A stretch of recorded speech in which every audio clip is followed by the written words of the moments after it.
காகத்தின் அறிவுடன் அரசாங்கத்தின் அறிவை ஒப்பிட்டு அரசாங்கத்தை வெளுத்து வாங்கி இருக்கிறார் ஒரு பள்ளி மாணவன்.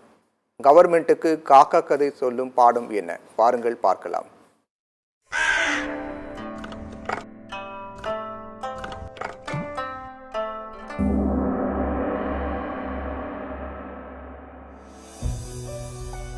பள்ளிக்கூடத்தில் கேள்வி ஒன்றுக்கு 5ஆம் வகுப்பு மாணவன் ஒருவன் எழுதியதாக கூறப்படும் இந்த ஒரே ஒரு புகைப்படம்தான் தற்போது சமூக வலைதளங்களில் அதிகமாக பகிரப்பட்டு வருகிறது.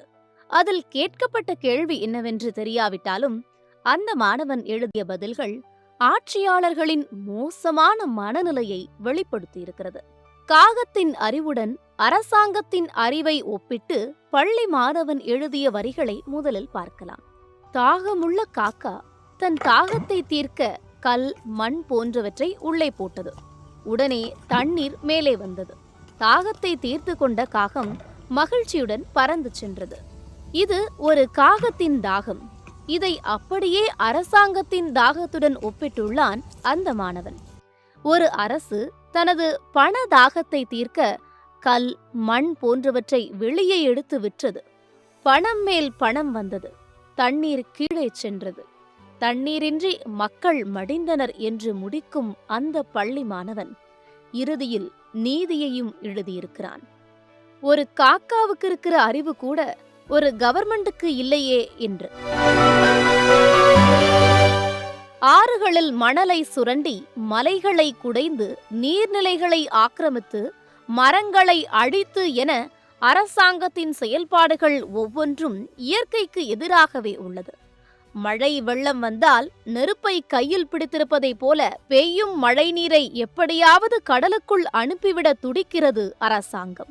தண்ணீரை வானத்தில் தேடு, பூமிக்குள் தேடாதே என்றார் நமது இயற்கை வேளாண் அறிஞர் நம்மாழ்வார். ஆனால் நிலைமையோ இன்று தலைகீழாக இருக்கிறது. 10 அடியில் இருந்த தண்ணீர் இன்று 200 அடியில் தேடினாலும் கிடைப்பதில்லை. விஞ்ஞான உலகில் தொழில்நுட்பங்களை பயன்படுத்தி நாம் வேண்டுமானால் 1000 அடி ஆழம் வரை சென்று கூட தண்ணீர் எடுத்து வரலாம். தண்ணீரை பாட்டிலில் அடைத்து வைத்து விற்கலாம். மற்ற உயிரினங்களுக்கும் விலை வைத்தால் என்ன செய்யும்? தண்ணீர் எல்லா உயிரினத்திற்கும் புழக்கத்தில் இருக்கட்டும், பூட்டி வைத்துக் கொள்ளாதீர்கள். பணம் கொடுத்தால்தான் தண்ணீர் கிடைக்கும் என்றால் பறவைகளும் மற்ற உயிரினங்களும் செத்துத்தான் மடிய வேண்டும். காகத்தின் கதை போல கல், மண் போட்டால் தண்ணீர் மேலே வரும் நிலை இருக்க வேண்டும். நீர்நிலைகள் வறண்டு கிடக்க, 200 அடிக்கு கீழ் நிலத்தடி நீர் இருக்க, பறவைகள், விலங்குகள் யாரிடத்தில் முறையிடும்? இப்படியே நிலத்தடி நீரை உரியால் பூமிக்குள் தண்ணீரே இல்லை என்று ஒரு நாள் வந்தால் என்ன செய்வீர்கள்? ஆதலால் நிலத்தடி நீரை சேமிக்க, பாதுகாக்க இந்த அரசுக்கு காகத்தின் அறிவு போதும். அரசு தனது அறிவை குப்பையில் வீசிவிட்டு காகத்தின் அறிவை பெற வேண்டும். அணுகுண்டு தயாரிக்கும் அறிவு தேவையில்லை. அணுகுண்டு விழுந்த இடத்தில் செடியை முளைக்க வைக்கும் அறிவே தேவை.